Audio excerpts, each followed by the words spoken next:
హన్మకొండ జిల్లా పెడగపల్లిలో 2 రోజుల క్రితం జరిగిన వృద్ధురాలి మర్డర్ మిస్టరీని పోలీసులు ఛేదించారు. ఆస్తి కోసం కొడుకే సవతి తల్లిని హత్య చేసినట్లు గుర్తించారు. ఆస్తి తగాదాలతోనే సవతి తల్లిని గొడ్డలితో నరికి హత్య చేశాడు నిందితుడు.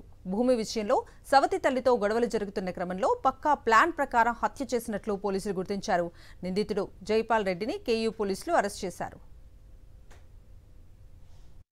ఈ ఆర్గ్యుమెంట్ అయిన క్రమంలో ఈ శ్రీనివాస్ రెడ్డి ఈ రెండో భార్య సరోజన ఇతనితోటి దుర్భాషలాడి కొంత గొడవ జరిగింది. ఇద్దరికి ఆర్గ్యుమెంట్ అయింది. ఈ ఆర్గ్యుమెంట్ అయిన క్రమంలో ఇతను భార్య పిల్లలు కూడా ఇతని పుట్టింటికి పోయినప్పుడు ఇతను ఒక్కడే ఉంటాడు ఇంట్లో. ఇతను ఈమెను చంపాలా అని చెప్పి ఒక పథకం ప్రకారం ఒక గొడ్డలు తీసుకొని ఆమె బయటికి వెళ్ళి వస్తుంటే గేట్ దగ్గర కాపు కాసి గొడ్డలతోటి అటాక్ చేయడం జరిగింది.